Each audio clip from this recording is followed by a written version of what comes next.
Eu ainda consigo ouvir o barulho que aquela caixa fez quando caiu no chão do meu quarto. Um baque seco, oco, vazio. O som de algo que deveria ter peso, mas não tinha mais nada dentro. E junto com aquele barulho, caiu também a última ilusão que eu ainda guardava sobre a minha própria filha. Meu nome é Dalva Aparecida Mendes. Tenho 67 anos. E se você está me ouvindo agora, precisa saber que essa história não é sobre joias. É sobre descobrir, depois de uma vida inteira sendo mãe, que nem todo filho merece o sacrifício que a gente faz por eles. Mas deixa eu voltar um pouco, porque vocês precisam entender o peso do que aconteceu naquele quarto. Eu tinha acabado de sair do hospital, 47 dias internada. 47 dias entre a vida e a morte, lutando contra uma condição no pulmão que quase me levou embora. Houve noites em que os médicos chamaram minha família para se despedir. Noites em que eu mesma fechava os olhos, achando que não ia ver o sol nascer. Eu ouvia as máquinas apitando, sentia o tubo na minha garganta e pensava nas coisas que ainda não tinha feito, nas palavras que ainda não tinha dito, nas pessoas que ainda queria abraçar. Mas eu lutei. Lutei porque tinha motivos para viver. Tinha uma casa para voltar, tinha memórias para preservar, tinha uma caixinha de veludo bordô no fundo do meu guarda-roupa que guardava quase 40 anos da minha história com Osvaldo. Osvaldo foi meu marido durante 38 anos. Um homem simples, que trabalhou a vida inteira como gerente de uma concessionária de veículos em Sorocaba. Ele não nasceu rico, não ficou rico, mas tinha uma forma de demonstrar amor que eu nunca vi em mais ninguém. Cada conquista nossa, cada momento importante, ele transformava em uma joia. O primeiro presente foi um par de brincos de pérola. A gente tinha acabado de completar 1 ano de namoro. Eu tinha 22 anos e trabalhava como costureira num ateliê do centro. Osvaldo apareceu no meu trabalho na hora do almoço, todo sem jeito, com uma caixinha pequena nas mãos. As mãos dele tremiam tanto que ele quase derrubou os brincos no chão. Eu ri. Ele ficou vermelho. E ali eu soube que ia casar com aquele homem. Quando nossa primeira filha nasceu, Renata, ele apareceu no hospital com um anel de brilhantes. Eram pedras pequenas, discretas, mas verdadeiras. Ele sentou do meu lado na cama da maternidade, colocou o anel no meu dedo e disse uma coisa que nunca esqueci, que cada brilhante representava uma lágrima de felicidade que ele tinha derramado ao me ver com nossa filha nos braços. Eu chorei tanto que a enfermeira veio ver se estava tudo bem. Nos nossos 25 anos de casamento, o presente foi um colar de ouro com pingente de coração. Ele mandou gravar por dentro, em letra miúda, quase invisível: De Poisson para sempre. Eu usei esse colar no dia do nosso aniversário de 30 anos. Usei no casamento das nossas filhas. E usei no dia em que me despedi dele há 8 anos, quando uma condição no coração o levou de forma repentina. A pulseira de ouro veio da minha sogra, Dona Carminha. Quando ela partiu, Osvaldo fez questão de tirar a pulseira do braço dela e colocar no meu. Disse que eu era a única mulher digna de carregar aquela herança, que a mãe dele teria orgulho de me ver usando. Ao todo, eram 12 peças, 12 momentos, 12 promessas de amor que atravessaram décadas. E eu guardava todas elas numa caixa de veludo bordô no fundo do guarda-roupa, atrás das roupas de inverno. Não usava mais, não tinha ocasião, não tinha vontade, mas saber que estavam ali me dava paz. Era como se Osvaldo ainda estivesse por perto, de alguma forma.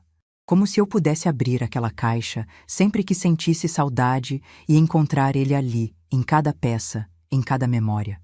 Quando adoeci há 2 anos, minha maior preocupação não era comigo. Era com aquela caixa. Parece bobagem, eu sei. Uma mulher entre a vida e a morte, preocupada com joias. Mas vocês precisam entender. Não eram joias. Eram a prova de que eu fui amada. Eram a única coisa que restava do homem que passou 38 anos do meu lado. Patrícia, minha filha mais nova, se ofereceu para cuidar de tudo enquanto eu estivesse internada. Da casa, das contas, dos meus documentos. Ela morava comigo há 7 anos, desde que Osvaldo partiu. Tinha vindo com os 2 filhos, Gustavo e Amanda, depois de mais um relacionamento que não deu certo. Eu aceitei porque era mãe, porque achava que família era para isso. Porque nunca, em momento algum, imaginei que precisaria me proteger da minha própria filha. Durante os 47 dias de hospital, Patrícia me visitou poucas vezes, talvez 10, no máximo. Sempre com pressa, sempre olhando o celular, sempre com alguma desculpa para ir embora logo. Dizia que as crianças estavam doentes, que o carro estava com problema, que tinha compromisso. Eu entendia, eu justificava, eu perdoava, porque era isso que mães faziam, não era? Perdoar, sempre perdoar. No dia em que recebi alta, ela não foi me buscar. Mandou um táxi. Disse que estava com enxaqueca, que não conseguia dirigir. Eu entrei naquele carro sozinha, com uma sacola de remédios no colo e o corpo ainda fraco, olhando pela janela as ruas de Sorocaba passando. E mesmo assim, mesmo com aquele abandono, eu ainda estava feliz. Feliz por estar viva. Feliz por estar voltando para casa. Feliz por ter sobrevivido. Cheguei em casa no fim da tarde. A casa estava quieta, as crianças na escola, Patrícia em algum lugar que ela não explicou. Fui direto para o meu quarto, me joguei na cama e dormi por horas. O sono de quem tinha voltado de uma guerra. Nos 2 primeiros dias, mal saí do quarto. Tomava os remédios, comia o que Patrícia deixava na bandeja e dormia. Meu corpo estava se recuperando, minha mente ainda processando tudo o que tinha acontecido. Mas no 3º dia, acordei me sentindo melhor, mais forte, mais presente. Decidi arrumar minhas coisas, guardar as roupas que tinham ficado espalhadas, organizar a cômoda, colocar ordem na minha vida. Foi um gesto automático, quase inconsciente. Abri o guarda-roupa, afastei as roupas de inverno e minha mão procurou a caixa de veludo. Aquele gesto que eu fazia há anos, só para sentir que ela ainda estava lá. Só para ter certeza de que Osvaldo ainda estava comigo. Meus dedos encontraram o veludo. Puxei a caixa. E quando abri, vazia. Pisquei. Achei que era a fraqueza da doença, algum efeito dos remédios, uma alucinação. Fechei a caixa e abri de novo. Vazia. Completamente vazia. O forro de cetim branco me encarando, sem nenhum brilho, sem nenhuma peça, sem nada. A caixa escorregou das minhas mãos e caiu no chão. Aquele baque seco, oco, que eu nunca vou esquecer. Comecei a revirar o guarda-roupa como uma louca. Joguei roupas no chão, abri gavetas, vasculhei cada canto. Minhas mãos tremiam tanto que eu derrubava tudo que tentava segurar. O suor escorria pela minha testa, minha visão embaçou, e por um momento achei que ia desmaiar ali mesmo, no meio daquela bagunça. Onde estavam os brincos de pérola que Osvaldo me deu com as mãos tremendo? Onde estava o anel de brilhantes que ele colocou no meu dedo na maternidade? Onde estava o colar com o coração gravado Demus ó para sempre? Onde estava a pulseira da Dona Carminha? Onde estava tudo? Foi quando ouvi a risada. Uma risada baixa, debochada, vindo da porta do quarto. Levantei os olhos e vi Patrícia parada ali, encostada no batente, com os braços cruzados e um sorriso no rosto que eu nunca tinha visto antes. Um sorriso que não era de filha. Era de alguém que acha que já ganhou um jogo que eu nem sabia que estava jogando. Minha voz saiu falhada, quase um sussurro. Patrícia, onde estão as minhas joias? Ela deu de ombros, como se eu tivesse perguntado onde estava o pano de prato. Como se fosse a coisa mais normal do mundo. E então ela disse, com a naturalidade de quem comenta sobre o tempo, com um sorriso que me gelou a alma. Ah, mãe, eu vendi. Você estava no hospital. A gente não sabia se você ia voltar. Para que guardar essas coisas? Você ia morrer mesmo. Você ia morrer mesmo. Eu ouvi cada palavra, cada sílaba, cada letra, e senti todas elas entrando no meu peito como facas. Minha própria filha tinha olhado para mim naquele leito de hospital, tinha visto os tubos, as máquinas, meu corpo lutando para sobreviver, e tinha pensado, ela vai morrer. Vou vender tudo antes que seja tarde. Enquanto eu lutava para respirar, ela estava calculando quanto valia minha herança. Enquanto os médicos tentavam me manter viva, ela estava procurando comprador para as minhas memórias. Enquanto eu sonhava em voltar para casa e abraçar meus netos, ela estava contando o dinheiro das minhas joias. Patrícia continuou falando. Disse que as joias eram velhas, que eu não usava mesmo, que estavam só juntando poeira. Falou sobre dívidas, sobre contas atrasadas, sobre a escola das crianças. Justificativa atrás de justificativa, como se roubar a própria mãe fosse apenas uma questão de necessidade. E o pior, ela ainda estava sorrindo. Aquele sorriso cínico de quem tem certeza de que a velha não pode fazer nada. De quem acha que mãe é obrigada a engolir qualquer coisa. De quem acha que eu era só uma idosa doente, sem forças, sem opções, sem saída. Eu fiquei em silêncio. Não gritei, não chorei, não implorei.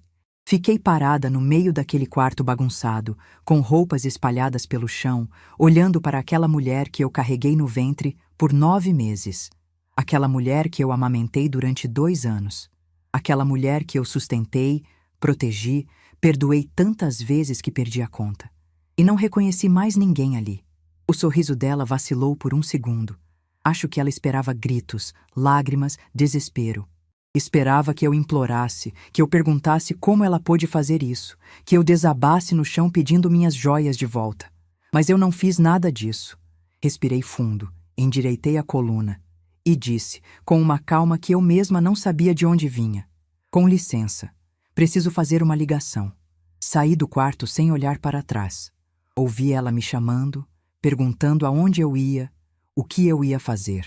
Não respondi. Fui até a sala, peguei meu celular que estava carregando na tomada e disquei um número que eu conhecia de cor. Dr. Marcelo Figueiredo, meu advogado há 17 anos. O mesmo que cuidou do inventário de Osvaldo. O mesmo que, 3 anos antes, tinha me ajudado a fazer a avaliação e o seguro de todas as minhas joias.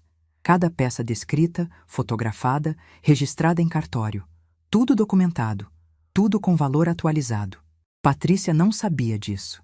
Ela achava que eram velharias. Ela não tinha ideia do que tinha nas mãos. E muito menos do que estava prestes a acontecer. Dr. Marcelo atendeu no segundo toque. E quando eu terminei de explicar o que tinha acontecido, ele ficou em silêncio por alguns segundos. Depois disse algo que mudou tudo. Dona Dalva, isso não é briga de família. Isso é crime. E sua filha vai descobrir isso em menos de 1 hora. Desliguei o telefone e fiquei parada no meio da sala por alguns segundos, processando tudo. Meu coração batia forte, mas não era de medo. Era de algo que eu não sentia há muito tempo. Era determinação. Era a certeza de que pela primeira vez em anos eu não ia engolir mais nada calada. Voltei para a cozinha, onde Patrícia estava fazendo um lanche para as crianças, como se nada tivesse acontecido. O cheiro de pão na chapa, o barulho da faca cortando queijo. Tudo tão normal, tudo tão absurdamente normal. Ela me olhou de canto e perguntou, com aquele tom de voz que sempre usava comigo, meio impaciente, meio condescendente: "Quer café, mãe? Você está com uma cara estranha." Eu disse que não. Obrigada. Puxei uma cadeira, sentei de frente para ela e cruzei as mãos sobre a mesa. E comecei a esperar. Ela estranhou. Perguntou o que eu estava fazendo ali parada, com aquela cara. Eu respondi apenas: "Estou esperando uma visita." E então, 30 minutos depois, a campainha tocou. O que aconteceu quando aquela porta se abriu mudou minha vida para sempre. 30 minutos. Foi esse o tempo que levou para a vida de Patrícia virar de cabeça para baixo. 30 minutos entre a minha ligação para o Dr. Marcelo e o momento em que a campainha tocou.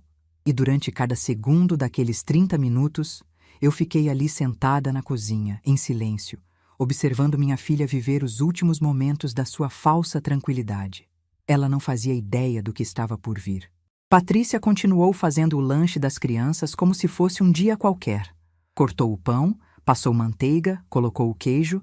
De vez em quando me olhava de canto, estranhando meu silêncio, minha postura ereta, minhas mãos cruzadas sobre a mesa. Tentou puxar conversa algumas vezes.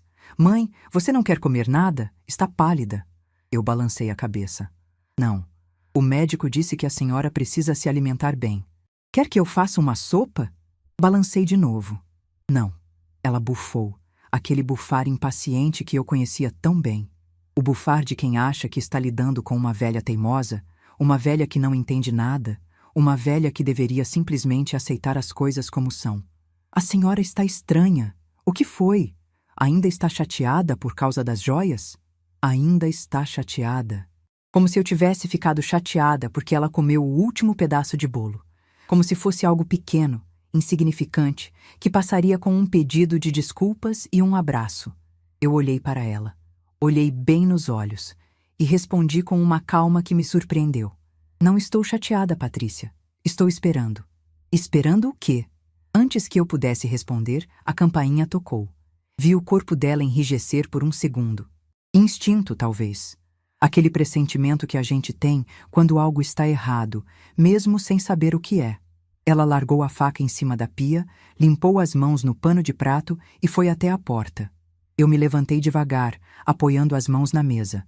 Meu corpo ainda estava fraco da internação, mas naquele momento eu senti uma força que não vinha dos músculos. Vinha de outro lugar. De um lugar que eu nem sabia que existia dentro de mim. Caminhei até a entrada da sala bem a tempo de ver Patrícia abrindo a porta. Do outro lado, 2 policiais fardados. Um homem e uma mulher, ambos jovens, com expressões sérias e profissionais. Atrás deles, uma viatura estacionada na frente da casa, com as luzes apagadas, mas inconfundível. E ao lado da viatura, doutor Marcelo, meu advogado, segurando uma pasta de documentos contra o peito. O sorriso de Patrícia desapareceu. Não foi aos poucos. Não foi gradual. Foi instantâneo, como uma luz que se apaga. Num segundo ela estava ali, dona de si, achando que tinha o controle de tudo. No segundo seguinte, vi a cor sumir do rosto dela. Vi os olhos se arregalarem, a boca se abrir sem conseguir produzir som, as mãos começarem a tremer.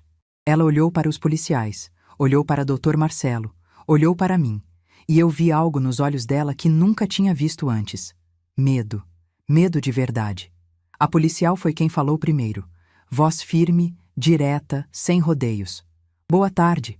A senhora é Patrícia Mendes de Oliveira? Patrícia engoliu em seco. Sua voz saiu fina, quase um fio. Sou eu.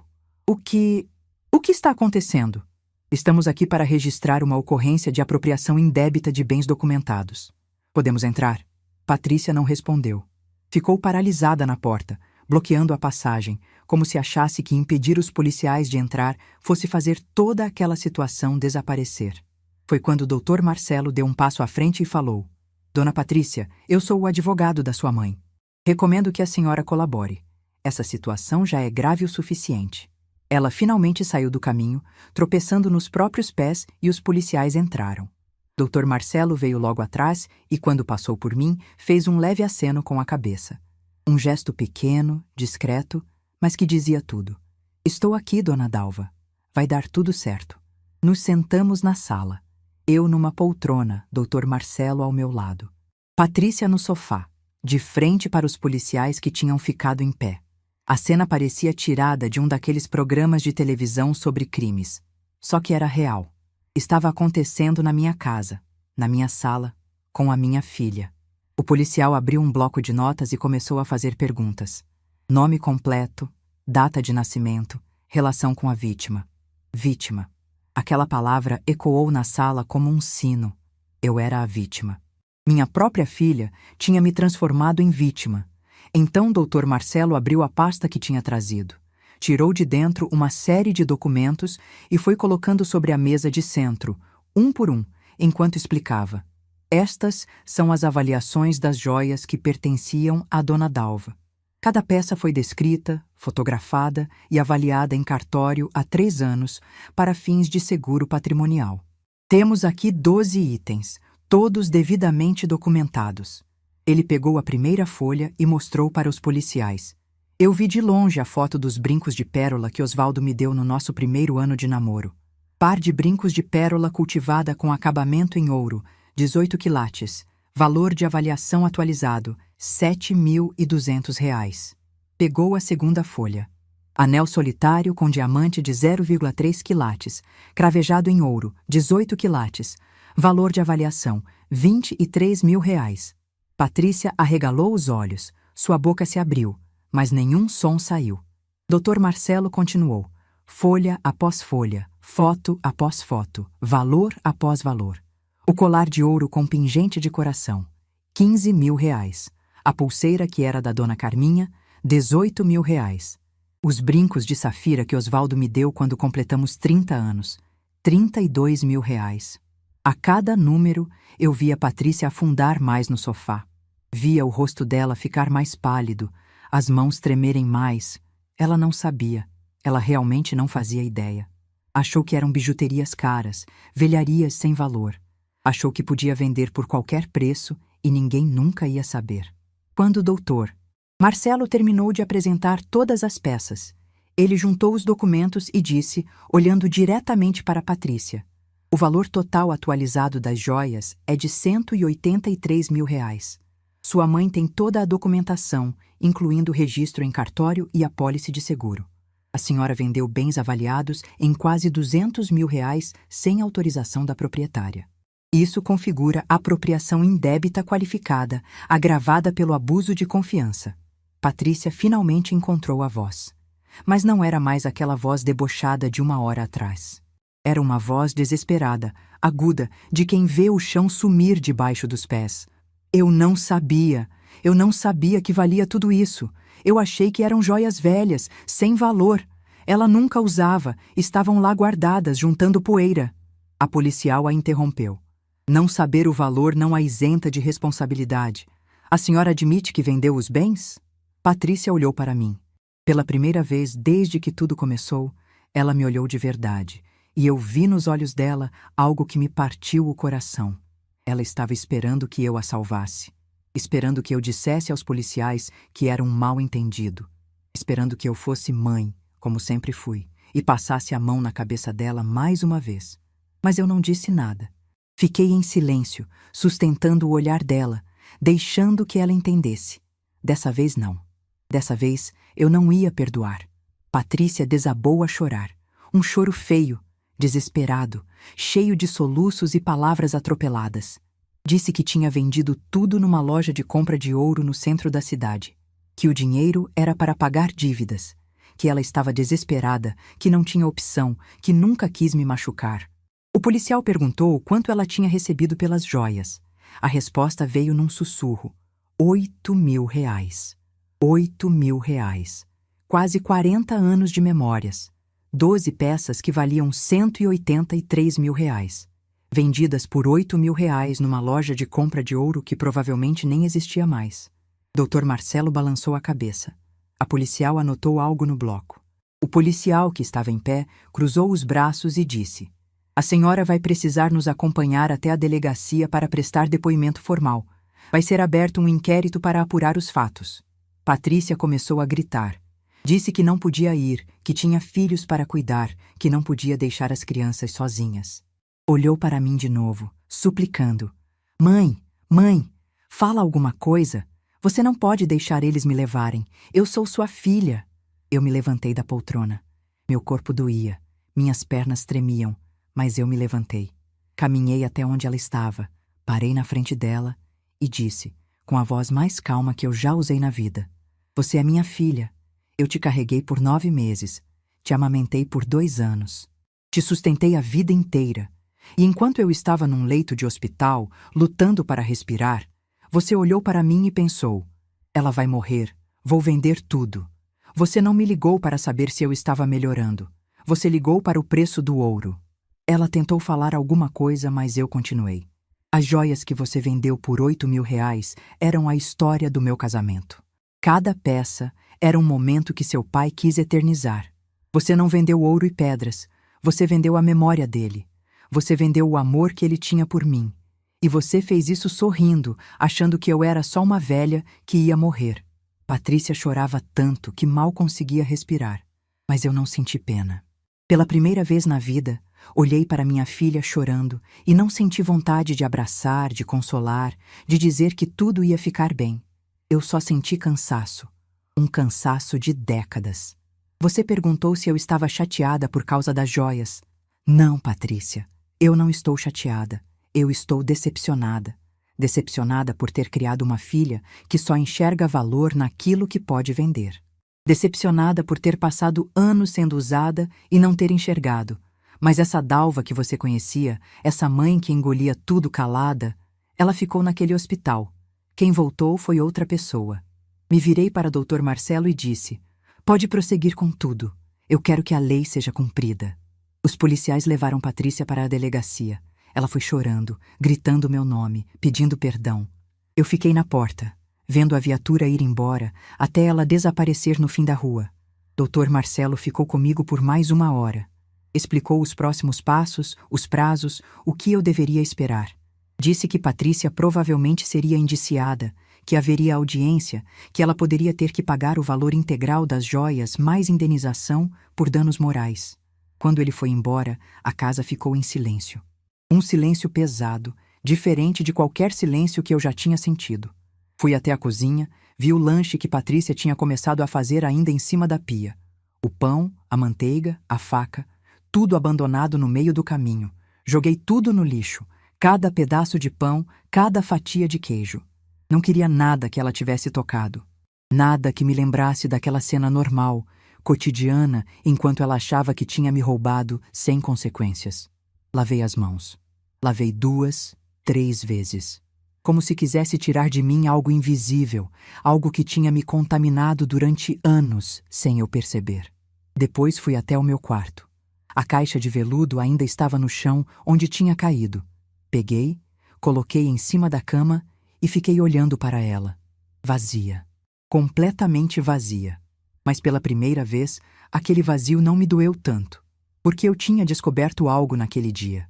Tinha descoberto que eu podia me defender. Que eu podia dizer não. Que eu podia exigir respeito, mesmo sendo mãe, mesmo tendo 67 anos, mesmo estando fraca e doente. As joias eu tinha perdido, mas a minha dignidade, essa eu tinha acabado de recuperar. E isso, descobri naquele momento, valia muito mais do que qualquer ouro. O que eu ainda não sabia é que a guerra estava apenas começando, porque no dia seguinte, quando Renata ligou de Campinas perguntando o que tinha acontecido, eu descobri que Patrícia tinha feito muito mais do que vender minhas joias. Ela tinha mentido para toda a família sobre mim. E o que eu ouvi naquela ligação me fez entender que a traição era ainda maior do que eu imaginava. O telefone tocou às 7 da manhã do dia seguinte. Eu ainda estava na cama, acordada, olhando para o teto e tentando processar tudo o que tinha acontecido nas últimas 24 horas. Quando vi o nome de Renata na tela, meu coração apertou. Minha filha mais velha, a que morava longe, a que eu protegia das confusões da família, a que eu não queria preocupar. Atendi com a voz ainda rouca de quem não dormiu direito. Mãe? Mãe? É verdade o que a Patrícia está dizendo? Aquela pergunta me pegou de surpresa. Sentei na cama, o coração acelerando. O que ela está dizendo, filha? Renata respirou fundo do outro lado da linha, e então começou a falar. E cada palavra que saía da boca dela me atingia como um soco no estômago. Patrícia tinha ligado para ela na noite anterior, logo depois de sair da delegacia. Chorando, desesperada, contando uma versão da história que eu não reconhecia. Segundo ela, eu tinha enlouquecido depois da internação, que os remédios tinham me deixado confusa, agressiva, paranoica, que eu tinha começado a acusá-la de coisas que ela não fez, que eu tinha chamado a polícia para a minha própria filha por causa de umas bijuterias velhas que nem valiam nada. Ela disse para Renata que eu estava com demência, que os médicos tinham alertado sobre possíveis sequelas da internação prolongada, que eu precisava de acompanhamento psiquiátrico, talvez até de internação. Minha filha mais velha, a mesma que eu criei com tanto amor, a mesma que sempre confiou em mim, estava me ligando para perguntar se eu tinha enlouquecido. Fiquei em silêncio por alguns segundos, absorvendo a dimensão daquela traição. Patrícia não tinha apenas roubado minhas joias. Ela estava tentando destruir minha reputação. Estava plantando dúvidas sobre minha sanidade mental. Estava preparando o terreno para me fazer parecer uma velha louca, incapaz de tomar decisões, alguém que precisava ser tutelada. E eu entendi naquele momento que se eu não agisse rápido, ela poderia conseguir. Renata, eu disse, com a voz mais firme que consegui, eu preciso que você venha para Sorocaba. Hoje, se possível. Preciso te mostrar algumas coisas pessoalmente. Ela hesitou. Percebi que ainda estava em dúvida, ainda dividida entre as duas versões, mas concordou. Disse que pegaria o primeiro ônibus de Campinas e chegaria no início da tarde. Enquanto esperava, liguei para Dr. Marcelo. Contei o que Patrícia estava fazendo, as mentiras que estava espalhando. Ele não pareceu surpreso. Disse que era uma tática comum de pessoas que se viam encurraladas, atacar a credibilidade da vítima. Mas me tranquilizou dizendo que tínhamos toda a documentação necessária para provar a verdade. E então ele me contou algo que me fez sentar na cadeira da cozinha sem forças nas pernas. Dona Dalva, a investigação já começou a levantar informações sobre o destino do dinheiro. A senhora vai querer ouvir isso. Eu disse que sim, que queria saber tudo. Doutor. Marcelo explicou que os policiais tinham rastreado as transações bancárias de Patrícia nas semanas em que eu estive internada. E o que eles encontraram era ainda pior do que eu imaginava. 2 dias depois que eu fui internada, Patrícia vendeu os primeiros lotes de joias. Recebeu R$ 3.200. No mesmo dia, fez uma transferência de R$ 2.000 para uma conta em nome de um homem chamado Ricardo Souza. Eu não conhecia esse nome. Dr. Marcelo explicou que era o ex-companheiro dela, o pai da Amanda, um homem que tinha histórico de problemas com jogos e dívidas. Ela estava pagando as dívidas do ex-companheiro com o dinheiro das minhas joias. 1 semana depois, vendeu mais peças. Recebeu mais R$ 4.000. Dessa vez, o dinheiro foi para uma loja de roupas de grife no shopping. Comprou mais de R$ 3.000 em roupas para ela e para as crianças. Roupas de marca, sapatos caros, bolsas de luxo. Enquanto eu estava num leito de hospital, sem saber se ia sobreviver, minha filha estava fazendo compras no shopping com o dinheiro das minhas memórias. Mas o pior ainda estava por vir. Dr. Marcelo me mandou por mensagem algumas capturas de tela que os investigadores tinham conseguido. Eram postagens do Instagram de Patrícia, feitas durante o período em que eu estava internada. A primeira foto era dela numa praia, sorrindo de biquíni, com os pés na areia. A legenda dizia: merecido descanso em família. A data era de 3 semanas após minha internação. Eu estava na UTI, respirando por aparelhos, e ela estava na praia. A segunda foto era das crianças, Gustavo e Amanda, brincando na piscina de um hotel. A legenda: meus amores aproveitando as férias. Férias. Ela tinha levado meus netos para viajar enquanto a avó deles lutava pela vida. A terceira foto me destruiu completamente. Era uma selfie dela num restaurante chique com uma taça de vinho na mão e um sorriso enorme no rosto. A legenda dizia: a vida é feita de momentos. Aproveitem cada um deles. A data dessa foto era do dia em que os médicos chamaram a família para se despedir de mim. O dia em que eles acharam que eu não passaria da noite. Patrícia não foi ao hospital naquele dia. Ela mandou uma mensagem para Renata dizendo que não conseguia ver a mãe daquele jeito, que preferia guardar a imagem de quando eu estava saudável. Renata entendeu. Achou que era uma forma de cada um lidar com a dor. Mas Patrícia não estava lidando com dor nenhuma. Ela estava num restaurante de luxo, bebendo vinho caro, postando foto nas redes sociais, enquanto eu agonizava a poucos quilômetros dali. Quando Renata chegou, eu mostrei tudo. Os documentos das joias, a avaliação em cartório, as fotos, os valores. Mostrei os extratos bancários que Dr. Marcelo tinha me enviado, as transferências para o ex-companheiro, as compras na loja de grife. E mostrei as postagens do Instagram. Minha filha mais velha chorou. Chorou como eu nunca tinha visto ela chorar. Não de tristeza por mim, mas de raiva. Uma raiva profunda, visceral, de quem descobre que foi enganada pela própria irmã. Ela me ligou chorando, mãe, Renata disse entre soluços. Ela disse que você estava louca, que estava perseguindo ela. E eu quase acreditei. Eu quase vim aqui para te convencer a retirar a queixa. Eu abracei minha filha. Abracei forte, como não fazia há anos, e disse que não era culpa dela. Que Patrícia tinha se tornado mestre em manipulação, em fazer as pessoas acreditarem nas mentiras dela. Que até eu, que convivi com ela por 7 anos, não tinha enxergado a verdade. Renata ficou comigo durante 1 semana. Me ajudou a organizar os documentos, a preparar tudo para as audiências que viriam. E me contou coisas sobre Patrícia que eu não sabia. Coisas que ela tinha guardado por anos para não me magoar. Patrícia sempre teve ciúmes de Renata. Desde crianças, ela achava que a irmã mais velha recebia mais atenção, mais amor, mais tudo. Quando Osvaldo partiu e Renata se mudou para Campinas, Patrícia viu a oportunidade de ter a mãe só para ela. De ser a filha presente, A filha que cuidava, a filha que merecia tudo. Só que ela não queria cuidar de mim. Ela queria o que eu tinha: a casa, as economias, as joias. Ela veio morar comigo não por amor, mas por interesse. E durante 7 anos foi sugando tudo o que podia, esperando o momento certo para dar o golpe final. Minha internação foi esse momento. Ela achou que eu ia partir. Achou que podia vender tudo, gastar o dinheiro, e quando eu não voltasse, ficaria com a casa, com tudo que restasse. Ninguém ia questionar. Ninguém ia investigar. Afinal, quem desconfia de uma filha que cuidou da mãe até o fim? Mas eu voltei. E ela não esperava por isso. 2 semanas depois da visita de Renata, recebi a notificação oficial do processo. A audiência estava marcada para o mês seguinte. Patrícia tinha sido formalmente acusada de apropriação indébita qualificada, com agravante de abuso de confiança por relação familiar. Ela tentou me procurar várias vezes durante esse período. Mandava mensagens implorando perdão. Dizia que estava arrependida, que tinha sido um momento de desespero.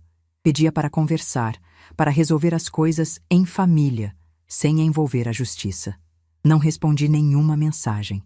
Bloqueei o número dela, apaguei as conversas antigas, fiz de tudo para que a voz dela não chegasse mais até mim. Ela apareceu na porta da minha casa uma noite, chorando, com os 2 filhos no carro. Tocou a campainha várias vezes, gritou meu nome, disse que as crianças queriam ver a avó. Eu fiquei no meu quarto, em silêncio, ouvindo ela gritar do lado de fora, até que finalmente foi embora. Não foi fácil. Ouvir a voz dos meus netos, saber que eles estavam ali, a poucos metros de mim, e não abrir a porta.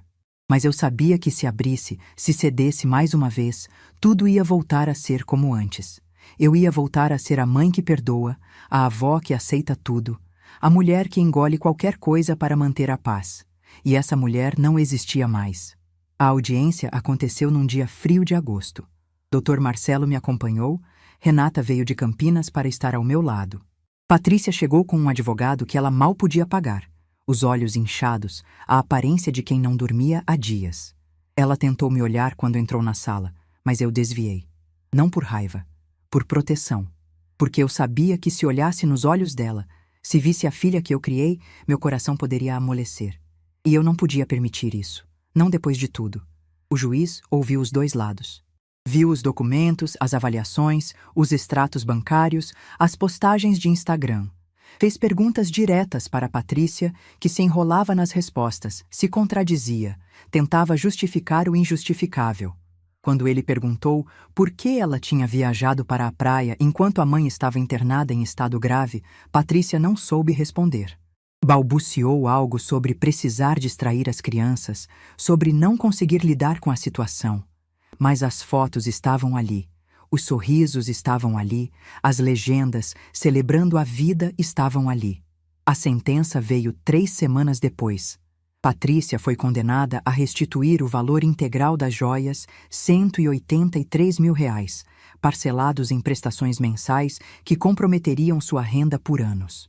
Além disso, foi condenada a pagar indenização por danos morais no valor de R$ 20 mil e recebeu uma determinação judicial para desocupar minha casa em 30 dias. 30 dias. Era o tempo que ela tinha para desfazer 7 anos de moradia, de falsas gentilezas, de convivência construída sobre mentiras. 30 dias para empacotar tudo e sumir da minha vida. Quando o doutor Marcelo me ligou com a notícia, eu não senti alegria. Não senti satisfação. Não senti que tinha vencido. Senti apenas um vazio imenso, como se algo dentro de mim tivesse se esvaziado para sempre. Eu tinha ganho na justiça, mas tinha perdido uma filha. Tinha perdido 7 anos, acreditando em alguém que nunca existiu. Tinha perdido a ilusão de que família significa amor incondicional. Naquela noite, sentei na varanda da minha casa, olhando para as luzes da cidade, e me permiti chorar. Não pela Patrícia que me roubou, mas pela Patrícia que eu achei que conhecia. Pela menina que eu embalei tantas noites, pela adolescente que eu ajudei com os deveres, pela mulher que eu acolhi quando o mundo virou as costas para ela. Essa Patrícia talvez nunca tenha existido. Ou talvez tenha existido e se perdido em algum lugar do caminho. Eu nunca vou saber. O que eu sei é que quando aquelas lágrimas secaram, eu levantei da cadeira, entrei em casa e comecei a planejar o resto da minha vida. Uma vida onde eu não seria mais invisível. Uma vida onde meu valor não dependeria do reconhecimento de ninguém. Uma vida que finalmente seria minha. E o primeiro passo dessa nova vida começou no dia em que Patrícia saiu da minha casa para sempre. Patrícia saiu no 29º dia, uma noite antes do prazo vencer. Saiu de madrugada, às 3 da manhã, como quem foge de um lugar onde cometeu um crime. E, de certa forma, era exatamente isso que ela estava fazendo. Eu não dormi naquela noite. Fiquei no meu quarto, com a luz apagada, ouvindo os barulhos que vinham do resto da casa. Passos apressados, portas de armário batendo, móveis sendo arrastados. Ela não tinha dinheiro para contratar uma mudança decente, então estava levando o que conseguia carregar no carro emprestado de alguma amiga. Ouvi a voz dela, abafada, dando ordens para as crianças. Pega sua mochila, Gustavo. Amanda, para de chorar, a gente vai para a casa da tia. Meus netos, acordados no meio da madrugada, sendo arrancados da única casa que conheciam. Meu coração se apertou ao ouvir o choro baixinho de Amanda, uma menina de apenas 7 anos que não entendia por que estava sendo tirada da cama àquela hora. Mas eu não saí do quarto. Não fui me despedir, não fui abraçar meus netos uma última vez. Porque eu sabia que se fizesse isso, Patrícia usaria contra mim. Diria para as crianças que a avó não se importava, que tinha expulsado eles de casa, que era culpa minha. E eu não ia dar essa munição para ela. Às 4:30 da manhã, ouvi a porta da frente bater. Esperei mais alguns minutos, o coração acelerado, até ouvir o barulho do motor do carro ligando e se afastando pela rua. Só então me levantei. Caminhei pela casa no escuro, acendendo as luzes uma a uma. A sala estava parcialmente vazia, com marcas no chão onde ficavam os móveis que ela levou. A cozinha tinha armários abertos, alguns utensílios faltando. O quarto, que era dela, estava completamente vazio. Apenas as paredes nuas e o chão de taco precisando de uma limpeza. Mas foi quando entrei no quarto das crianças que meu coração finalmente quebrou. O quarto de Gustavo e Amanda ainda tinha os adesivos de estrelas que eu mesma tinha colado no teto, anos atrás, para ajudá-los a dormir. O papel de parede com desenhos de animais que escolhemos juntos numa loja do centro. A marca na parede onde Gustavo bateu a cabeça quando tinha 5 anos e eu passei a noite no hospital com ele. Sentei no chão daquele quarto vazio e chorei. Não por Patrícia, por Gustavo e Amanda. Pelas crianças que eu ajudei a criar, que eu vi dar os primeiros passos, que eu ensinei a ler, que eu abracei em tantas noites de pesadelo. Crianças que agora estavam sendo levadas embora, no meio da madrugada, por uma mãe que tinha transformado a avó em inimiga. Fiquei ali até o sol nascer, até a luz da manhã entrar pela janela e iluminar aquele quarto cheio de memórias e vazio de presença. Então me levantei, sequei as lágrimas e tomei uma decisão.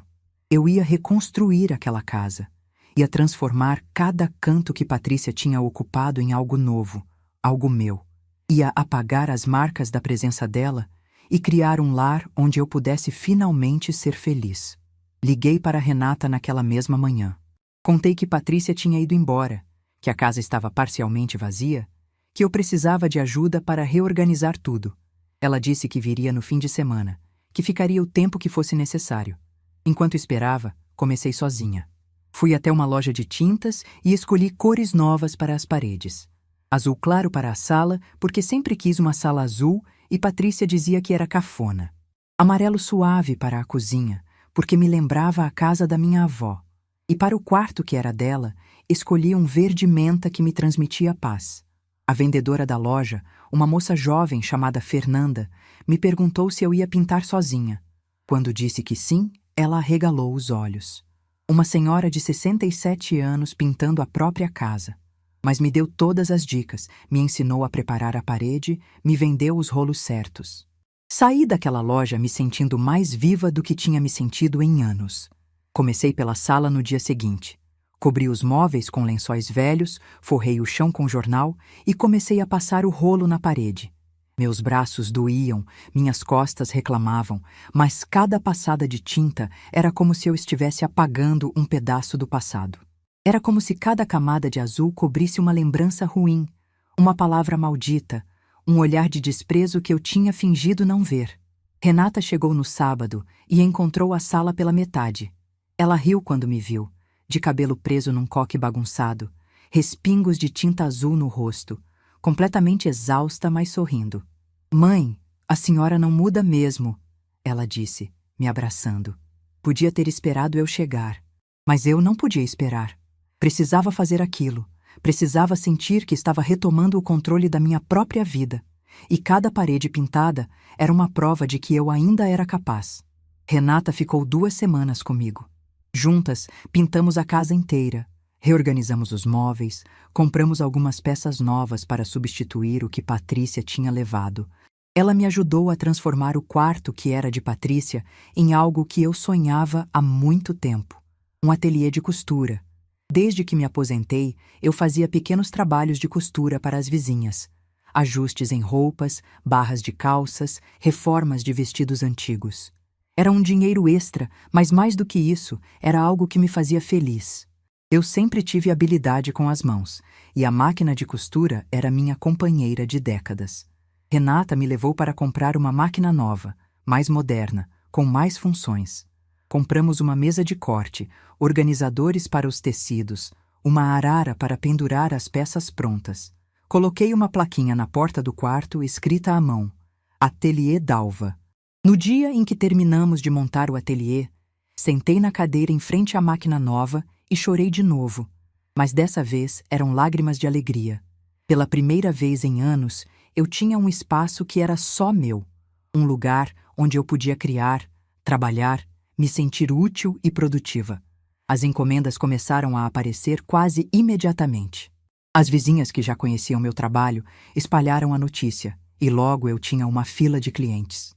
Vestidos de festa, roupas de batizado, ajustes internos, reformas de peças antigas. Minha agenda foi enchendo, meus dias ganharam propósito. Mas havia algo que ainda me faltava. Algo que doía toda vez que eu passava pelo quarto que tinha sido de Gustavo e Amanda. Foi na 3ª semana após a saída de Patrícia que recebi uma ligação inesperada. Era de um número desconhecido, e quando atendi, ouvi uma voz que me fez parar no meio da cozinha. "Vovó?" Era Gustavo, meu neto de 12 anos, ligando escondido da mãe. Meu coração disparou. Apertei o telefone contra o ouvido, com medo de perder uma única palavra.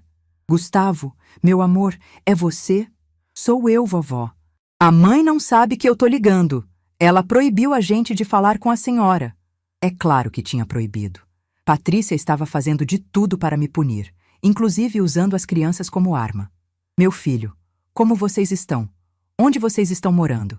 Ele me contou que estavam na casa de uma tia de Patrícia, uma mulher que eu conhecia de nome, mas nunca tinha visto.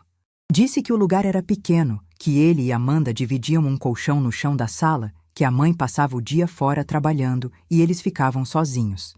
"A Amanda chora toda noite, vovó", ele disse, a voz embargada. "Ela pergunta quando a gente vai voltar para casa. Eu não sei o que dizer para ela." Segurei o choro. Não podia chorar no telefone com meu neto.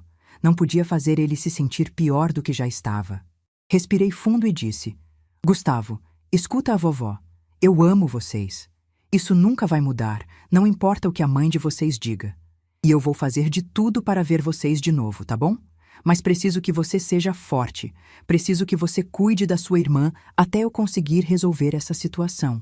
Ele concordou, fungando do outro lado da linha. Me pediu para não contar para ninguém que tinha ligado. Disse que a mãe ficaria furiosa se descobrisse. Eu prometi que seria nosso segredo. Quando desliguei, minha decisão estava tomada. Eu não ia ficar parada esperando Patrícia decidir quando eu poderia ver meus netos. Ia lutar por eles da forma certa, pelos meios legais. No dia seguinte, liguei para Dr. Marcelo. Expliquei a situação. Contei sobre a ligação de Gustavo, sobre as condições em que as crianças estavam vivendo. Ele me ouviu com atenção e depois explicou que eu tinha direitos como avó, que podia entrar com um pedido de visitas regulamentadas na justiça, garantindo que Patrícia não pudesse me afastar dos meus netos. 1 semana depois, o pedido foi protocolado. E 3 semanas depois disso, recebi a melhor notícia que poderia receber. O juiz tinha concedido visitas quinzenais. Toda segunda e quarta semana do mês, eu teria direito de buscar Gustavo e Amanda na escola e passar a tarde com eles. Patrícia não podia impedir, não podia interferir, não podia usar as crianças contra mim. O primeiro dia de visita foi numa terça-feira de primavera. Cheguei na escola meia hora antes do horário de saída, o coração batendo tão forte que eu achei que todo mundo podia ouvir. Quando o sinal tocou e eu vi Gustavo e Amanda saindo pelo portão, não consegui me conter. Eles correram até mim. Amanda se jogou nos meus braços, chorando e rindo ao mesmo tempo, repetindo "vovó, vovó, vovó", como se fosse a palavra mais importante do mundo. Gustavo, que já se achava grande demais para demonstrações de afeto, me abraçou forte e ficou ali, em silêncio, pelo tempo que precisou. Levei eles para tomar sorvete. Depois fomos ao parque, brincamos no balanço, alimentamos os patos do lago. Conversamos sobre a escola, sobre os amigos, sobre tudo e sobre nada. Eu não perguntei sobre Patrícia, não quis saber dos problemas, não quis contaminar aquele momento com as questões dos adultos. Quando chegou a hora de levar eles de volta, Amanda segurou minha mão e perguntou: "Vovó, por que a gente não pode morar com a senhora de novo?" Olhei para aqueles olhos castanhos, tão parecidos com os de Osvaldo, e senti um nó na garganta. Como explicar para uma criança de 7 anos que a mãe dela tinha roubado a avó? Que as escolhas de Patrícia tinham destruído a família que conhecíamos? Abaixei na altura dela e disse: "Meu amor, às vezes a vida muda de um jeito que a gente não espera. Mas o amor da vovó por você nunca vai mudar. E agora a gente vai se ver sempre, toda semana. Isso eu prometo." Ela me abraçou de novo, mais forte, como se quisesse guardar aquele abraço para os dias em que não estaríamos juntas. Naquela noite, voltei para casa e sentei no meu ateliê. Olhei para as paredes verdes, para a máquina de costura nova, para a plaquinha com meu nome. E entendi que a vida estava me dando uma segunda chance. Eu tinha perdido muita coisa. As joias, os anos de convivência com meus netos, a filha que eu achei que conhecia, mas tinha ganhado algo que não tinha preço. A clareza de saber quem eu era e o que eu merecia. E o que eu merecia era exatamente aquilo. Uma casa que era minha, um trabalho que me dava propósito, netos que me amavam, e a certeza de que, acontecesse o que acontecesse, eu nunca mais seria invisível. Mas a história ainda não tinha terminado, porque 3 meses depois daquele primeiro dia de visita, Patrícia apareceu na minha porta. Dessa vez, sem as crianças. Dessa vez, com uma proposta que eu jamais esperaria ouvir. 3 meses. Foram 3 meses de paz. 3 meses acordando no meu horário, tomando café na minha cozinha amarela, costurando no meu ateliê verde menta. 3 meses vendo meus netos a cada 15 dias, construindo uma relação nova com eles. Uma relação baseada em respeito e não em obrigação. Eu tinha encontrado uma rotina que me fazia feliz. De manhã, cuidava das encomendas do ateliê. À tarde, caminhava na praça, conversava com as vizinhas, tomava sol no banco de sempre. À noite, ligava para Renata, assistia minhas novelas, dormia cedo e acordava renovada. Minha vida tinha se tornado simples. E simples, descobri aos 67 anos, era exatamente o que eu precisava. Foi numa tarde de quinta-feira que a campainha tocou. Eu estava no ateliê, terminando um vestido de festa para a filha de Dona Neuza, a vizinha da esquina. Larguei a costura, limpei as mãos no avental e fui atender. Quando abri a porta, meu coração parou. Patrícia estava ali, mais magra do que eu lembrava, com olheiras profundas, os cabelos sem corte precisando de cuidado. Ela segurava a bolsa com as 2 mãos, como se precisasse de algo para se apoiar. E nos olhos dela, eu vi algo que não esperava ver. Humildade. Ficamos nos olhando por alguns segundos que pareceram horas. Ela não disse nada. Eu também não. Era como se estivéssemos medindo forças, tentando entender quem daria o primeiro passo. Fui eu quem quebrou o silêncio. "O que você quer, Patrícia?" Ela engoliu em seco. Desviou o olhar, depois voltou a me encarar. "Posso entrar, mãe? Preciso conversar com a senhora." Meu primeiro instinto foi dizer não. Fechar a porta na cara dela, voltar para o meu ateliê, fingir que ela não existia. Mas algo me fez hesitar. Talvez curiosidade. Talvez a necessidade de encerrar aquele capítulo de uma vez por todas. Dei um passo para o lado e deixei ela entrar. Patrícia caminhou devagar pela sala, olhando ao redor como se não reconhecesse o lugar. As paredes azuis, os móveis reorganizados, as fotos novas nas estantes. A casa tinha mudado. Eu tinha mudado. E pelos olhos dela, percebi que ela estava entendendo isso pela primeira vez. Sentei na poltrona e apontei para o sofá. Ela sentou na beirada, nervosa, as mãos ainda apertando a bolsa. Fala o que você tem para falar, eu disse. Mas já aviso, se veio pedir para eu retirar o processo, pode ir embora agora. Ela balançou a cabeça. Não vim pedir isso. Eu sei que não tem volta. Esperei. Ela respirou fundo e começou a falar. Mãe, eu sei que errei. Eu sei que fiz coisas que não têm perdão. Vendi as joias da senhora, menti para a Renata, usei as crianças para tentar te machucar. Eu sei de tudo isso. Continuei em silêncio, deixando ela falar. Mas eu não vim aqui para pedir perdão. Eu sei que a senhora não vai me perdoar, e eu entendo. Vim aqui por outro motivo. Ela tirou um envelope da bolsa e colocou em cima da mesa de centro. Eu olhei para o envelope, depois para ela, sem entender. O que é isso? É uma proposta, ela disse. Uma proposta que eu preciso que a senhora pelo menos considere. Peguei o envelope e abri. Dentro havia uma carta escrita à mão e alguns documentos. Comecei a ler, e a cada linha minha confusão aumentava. Patrícia estava propondo um acordo. Ela se comprometia a pagar a indenização integral, os R$ 183 mil das joias, mais os 20 mil de danos morais. Tudo. Sem parcelamento, sem desculpas, sem enrolação. Levantei os olhos da carta. E de onde você vai tirar esse dinheiro? Ela hesitou. Depois disse, Ricardo, o pai da Amanda. Ele ganhou uma indenização grande de um processo trabalhista. Ele ofereceu pagar tudo se eu aceitar voltar a morar com ele. Senti um gelo na espinha. Ricardo Souza. O homem para quem ela transferiu R$ 2 mil das minhas joias para pagar dívidas de jogo. O homem que tinha um histórico de problemas, de instabilidade, de decisões ruins. Você quer voltar para esse homem? Ela baixou os olhos. Ele mudou, mãe. Está trabalhando, está cuidando da vida. E ele quer ficar com a Amanda, quer formar uma família de verdade. Olhei para minha filha sentada naquele sofá, tentando me convencer de que voltar para um relacionamento problemático era a solução para os problemas dela. E entendi o que ela realmente estava fazendo ali. Não era sobre pagar a dívida, era sobre comprar minha aprovação. Era sobre fazer eu dizer que estava tudo bem, que ela estava tomando a decisão certa, que eu apoiava aquela escolha. Ela queria que eu fosse mãe de novo, que eu passasse a mão na cabeça dela, que dissesse que tudo ia dar certo, que a perdoasse e fingisse que os últimos meses não tinham acontecido. Coloquei a carta de volta no envelope e devolvi para ela. Não. Patrícia arregalou os olhos. Não o quê? Não aceito o acordo.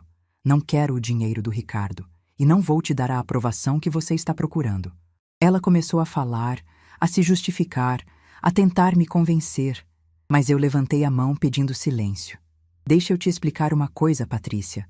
Uma coisa que eu demorei 67 anos para aprender. Ela se calou, os olhos cheios de lágrimas. Durante a minha vida inteira, eu fui a pessoa que dizia sim. Sim para o que os outros queriam. Sim para o que os outros precisavam. Sim para qualquer coisa que mantivesse a paz. Eu disse sim quando você veio morar comigo, mesmo sabendo que algo estava errado.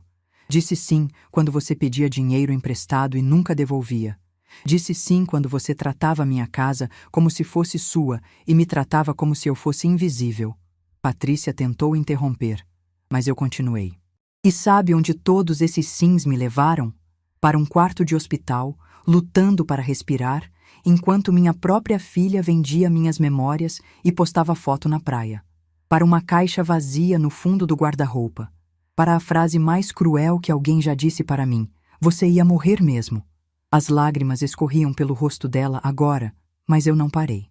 Então não, Patrícia, eu não vou aceitar seu acordo. Não porque eu queira te ver sofrer, mas porque aceitar seria dizer sim de novo. Seria voltar a ser a mulher que eu era antes. E essa mulher, filha, essa mulher eu enterrei. Ela não existe mais. Patrícia soluçava, o corpo tremendo. Por um momento, senti aquele instinto antigo, aquela vontade de abraçar, de consolar, de dizer que tudo ia ficar bem, mas eu me segurei. Porque eu sabia que ceder agora seria perder tudo que eu tinha conquistado. Você vai pagar a indenização do jeito que a justiça determinou, eu disse, com a voz firme, parcelado como foi decidido. E você vai reconstruir sua vida com suas próprias forças, não com o dinheiro de um homem que te levou a fazer o que fez. Ela levantou os olhos, surpresa.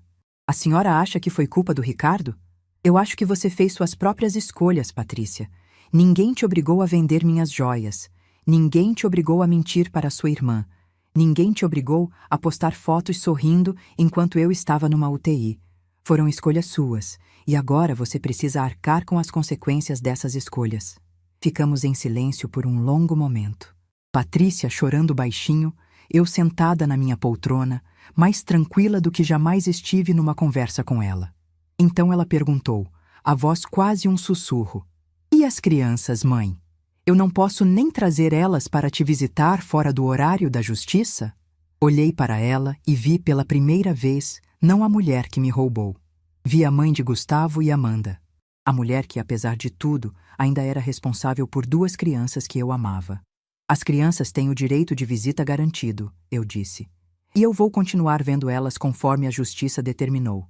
Mas se um dia, mais para frente, você provar que mudou de verdade, que está construindo uma vida honesta, que está cuidando deles direito, aí a gente pode conversar sobre mudar esse arranjo. Ela me olhou com uma fagulha de esperança nos olhos. A senhora está dizendo que talvez, um dia... Estou dizendo que o futuro não está escrito, Patrícia, mas o presente está. E no presente, você precisa ir embora da minha casa, pagar o que deve e provar com ações, não com palavras, que é capaz de ser uma pessoa diferente. Ela ficou ali parada por mais alguns segundos, processando tudo. Depois se levantou, guardou o envelope na bolsa e caminhou até a porta. Antes de sair, ela se virou e disse: Eu sei que a senhora não acredita, mãe, mas eu vou provar. Um dia, eu vou provar que posso ser melhor. Eu não respondi. Apenas fiquei parada, vendo ela sair, vendo a porta se fechar, vendo aquele capítulo da minha vida se encerrar de uma vez por todas. Quando o silêncio voltou a tomar conta da casa, sentei de novo na poltrona e respirei fundo. Meu coração batia calmo, minhas mãos não tremiam, minha mente estava em paz. Eu tinha dito não.